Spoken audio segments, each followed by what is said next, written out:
Assalamualaikum warahmatullahi wabarakatuh.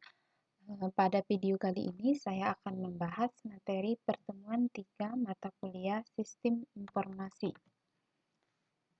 Pokok bahasan pada kuliah pertemuan ketiga, kita akan membahas yang pertama, pengertian data, macam-macam data atau wujud data, hierarki data, pengertian informasi, ciri-ciri informasi, perbedaan data dan informasi, dan yang terakhir, siklus pengolahan data. Pengertian data. Data dapat diartikan sebagai sebuah kenyataan yang menggambarkan suatu kejadian-kejadian dan kesatuan yang nyata. Artinya data itu adalah kenyataan ya.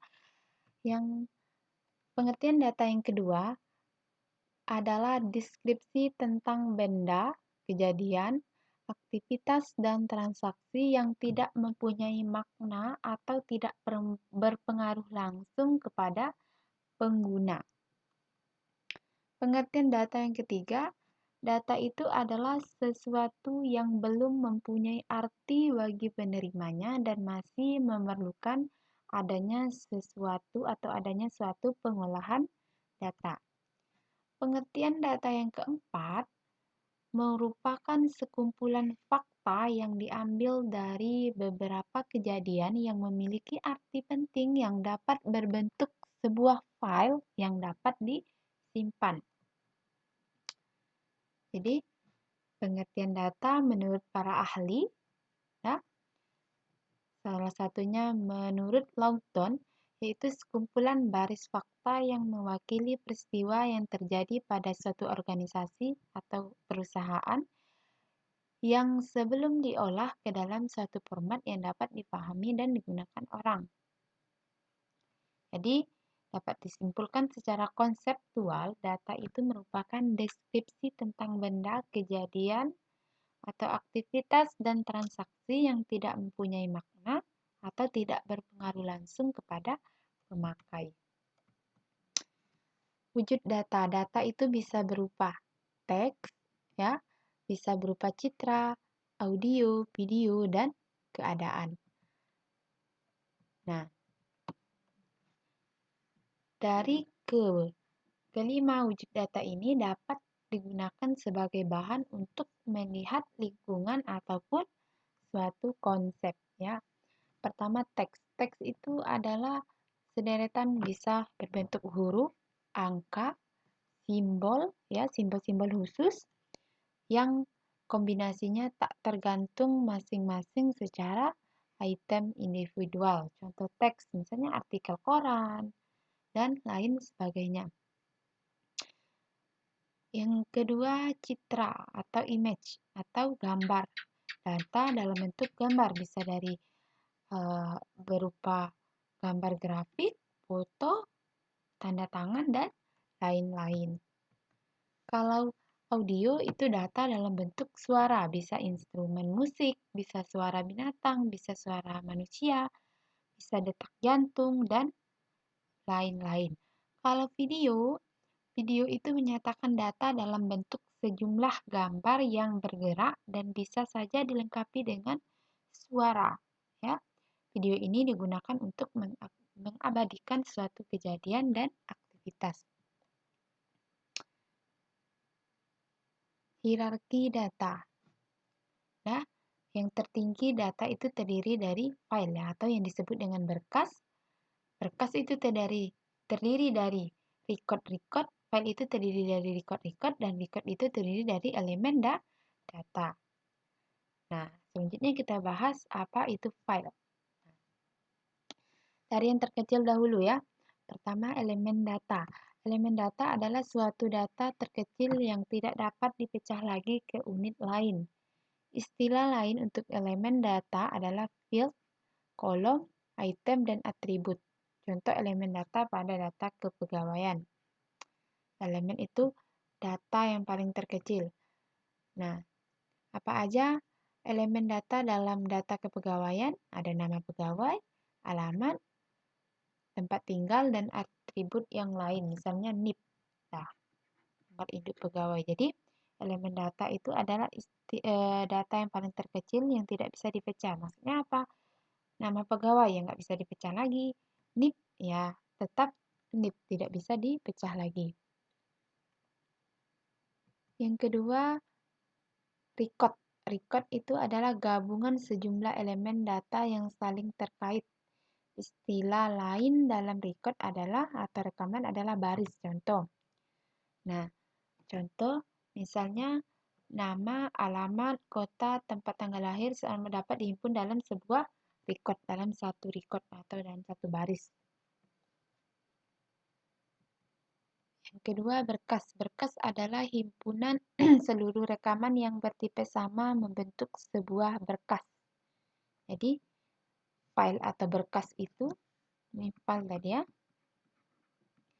File itu adalah kumpulan dari record atau bisa disebut dengan tabel. Nah, hierarki data dalam konteks yang lebih besar, data itu disebut dengan basis data. Sebagai contoh, sebuah basis data kepegawaian yang berisi ada data pribadi, data presensi, sejarah kerja, dan sebagainya.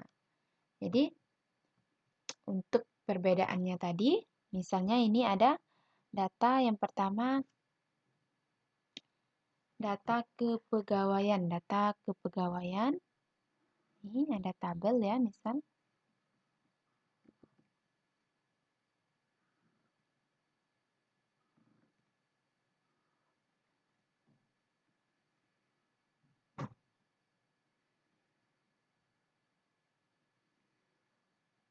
Nih, misalnya tabel atau nih tabel atau disebut dengan file tadi ya, kepegawaian.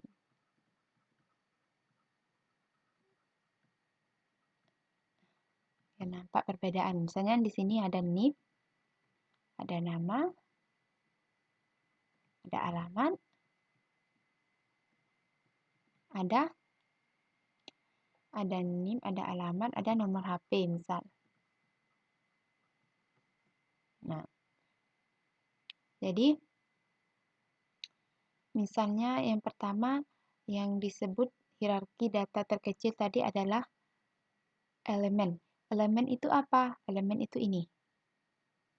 NIP. Misalnya NIP, nama. Ini dalam satu kolom ini disebut dengan elemen. Kalau record itu apa? Record itu adalah satu baris ini. NIP, nama, alamat, nomor HP. Dalam satu record ini disebut dengan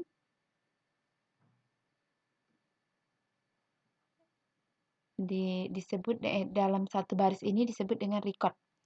Kalau untuk tabel, gabungan dari ini, berarti seluruh kumpulan baris dan kolom itu disebut dengan tabel.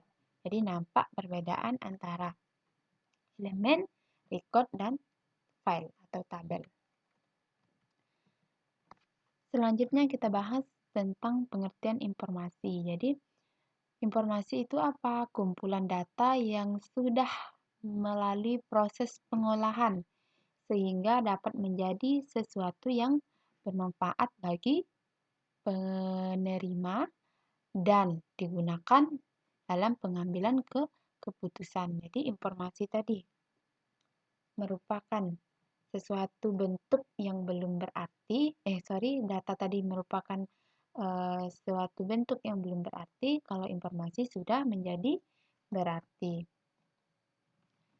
Ini ada informasi pengertian yang lain merupakan hasil dari pengolahan sebuah model, formasi, organisasi, ataupun suatu perubahan bentuk dari data yang memiliki nilai tertentu dan bisa digunakan untuk menambah pengetahuan bagi yang menerimanya. Ciri-ciri informasi. Ciri-ciri informasi apa? Informasi itu harus jelas, benar, atau salah. Jadi informasi berhubungan dengan kebenaran terhadap kenyataan. Jadi informasi itu harus jelas. Yang kedua, harus baru. Jadi informasi harus benar-benar baru bagi si penerima. Kalau informasinya sudah lampau, Berarti itu bukan informasi lagi, sudah menjadi data. Kalau tambahan informasi harus dapat memperbaharui atau memberikan perubahan terhadap informasi yang telah ada. Kemudian korektif. Jadi informasi dapat dilakukan untuk mengkoreksi terhadap informasi yang sebelumnya salah atau misalnya ada informasi yang kurang benar, maka harus dikoreksi. Jadi selanjutnya penegas. Informasi dapat mempertegas informasi yang telah ada. Jadi sehingga keyakinan terhadap atau kepercayaan terhadap informasi yang ada semakin meningkat. Data, perbedaan kesimpulan antara perbedaan antara informasi dan data. Data itu bahan mentah dari informasi, artinya apa? Informasi sudah mengandung makna, tapi data tidak. Data bagi seseorang bisa jadi merupakan informasi bagi orang lain. Ya, misal, kalau sebuah koran nih dibaca oleh anak-anak,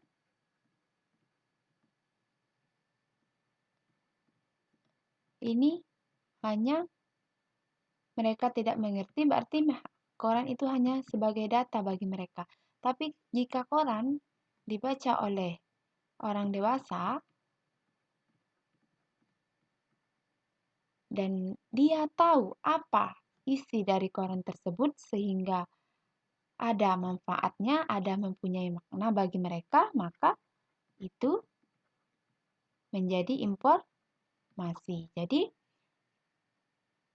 koran itu bisa menjadi data, bisa menjadi informasi, tergantung pada penggunanya. Jadi, data bisa dianggap sebagai objek dari informasi, adalah suatu subjek yang bermanfaat bagi penerimanya. Ya, nampak perbedaan antara data dan informasi. Nah, kalau data misal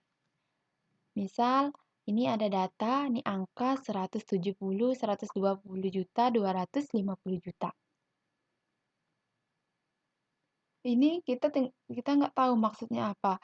Setelah diproses, kita lakukan perhitungan rata-rata. Rata penjualan rata-rata ya, rata-rata penjualan. Maka didapatlah hasilnya berupa informasi. Rata-rata penjualan 3 bulan pertama tahun 2020 adalah 180 juta. Yang awalnya tidak berarti apa-apa setelah diproses, maka mempunyai makna dan maksud tertentu. Nampak perbedaan antara data dan informasi. Ini data hanya sekedar angka-angka seperti ini, tetapi setelah menjadi informasi, apa informasinya? Informasinya rata-rata penjualan 3 bulan pertama di tahun 2020 adalah 120 juta. Kualitas informasi. Jadi, informasi seringkali diukur berdasarkan pertama, security, keamanannya. Jadi, yang kedua adalah tepat waktu. Jadi, informasi itu bisa digunakan kapan dan kapan waktu diperlukan. Yang ketiga akurat, ya. Akurat artinya informasi itu harus benar adanya, terkait artinya antara informasi yang diberikan dengan data itu harus ada keterkaitan. Yang keempat harus lengkap, kelima korektif, yang keenam pastinya jelas. Sumber-sumber informasi. Informasi itu berasal bisa dari pengamatan, bisa dari kuesioner, ya, bisa dari kejadian atau event, bisa dari pencatatan, perekaman, atau penangkapan sinyal digital secara langsung, bisa dari pemodelan, bisa dari baca buku, pustaka, bisa dari media massa, ya, bisa dari lisan, bisa dari tulisan.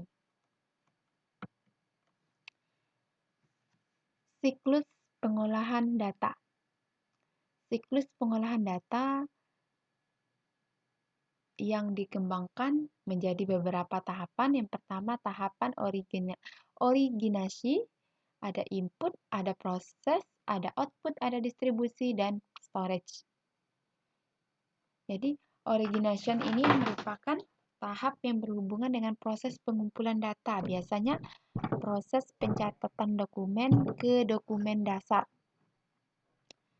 Nah, kalau input itu tahap proses memasukkan data ke dalam aplikasi atau komputer melalui alat input.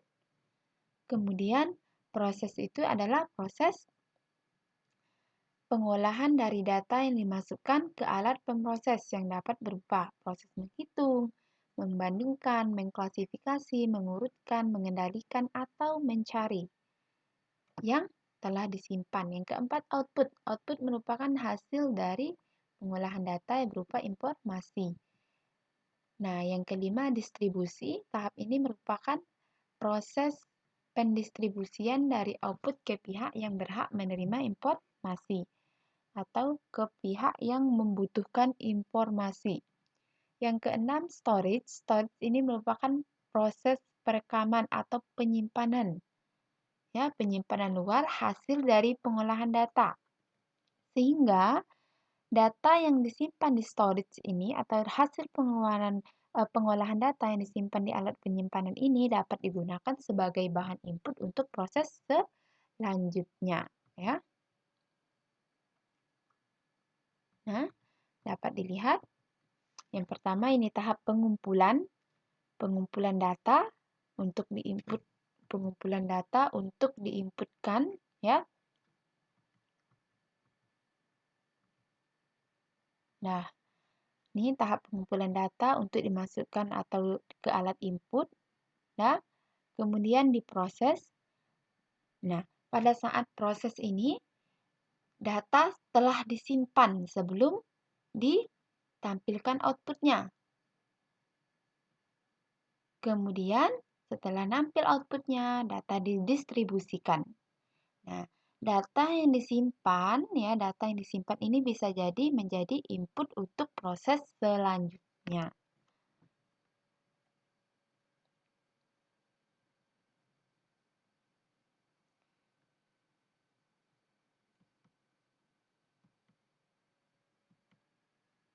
Nah, siklus informasi. Data merupakan bentuk yang masih belum banyak atau yang mempunyai makna, artinya belum bercerita banyak sehingga perlu diolah. Data di sini ya, data didapat kemudian diinputkan, diproses dalam bentuk model, kemudian dikeluarkan hasilnya berupa output yaitu informasi dan didistribusikan kepada penerima dan digunakan untuk pengambilan keputusan sehingga menghasilkan sebuah tindakan. Tindakan ini bisa kembali menjadi data. Data kemudian diinputkan kembali, lalu diproses. Pada saat proses itu data hasil pemrosesan langsung disimpan. Jadi sewaktu-waktu data itu dibutuhkan bisa diambil kembali, ya. Siklus informasi dari penjelasan gambar dapat dibaca sendiri ini. Kemudian ini ada tugas individu ya, tugas individu. Anda buat contoh penerapan hierarki sistem. Seperti pada slide pertemuan 2. Harus jelas misalnya, yang seperti tadi kalau STIKOM itu adalah suprasistemnya atau supersistemnya, maka bagian akademik adalah sistem. Jadi subsistem dari bagian akademik itu misalnya apa? Ada dosen, ada mahasiswa, dan perkuliahan. Lalu buatlah contoh data dan informasi. Contoh data dan informasi dengan catatan yang saling berhubungan. Misalnya apa? Buat dulu datanya, lalu menjadi informasi apa hasilnya. Yang ketiga, buatlah contoh siklus pengolahan data. Misalnya pengolahan data apa? Kita jelaskan sesuai dengan siklus. Jadi inputnya apa, hasilnya apa. Lalu nanti akan didistribusikan kepada siapa. Nah, oke, tugas boleh diketik tetapi tidak bisa di copy paste. Jadi, jika ada kesamaan tugas di atas 50%, maka nilainya saya bagi berdasarkan jumlah mahasiswa yang nilainya sama. Tugas harus diberi keterangan, NIM, nama, kelas, dan tanggal. Pengumpulan tugas paling lambat pada pertemuan keempat. Semoga bisa dipahami. Demikian pembahasan materi pertemuan 3. Jika ada yang kurang jelas, silahkan Anda tinggalkan komentar atau boleh WA saya secara pribadi. Saya akhiri dengan Wassalamualaikum warahmatullahi wabarakatuh.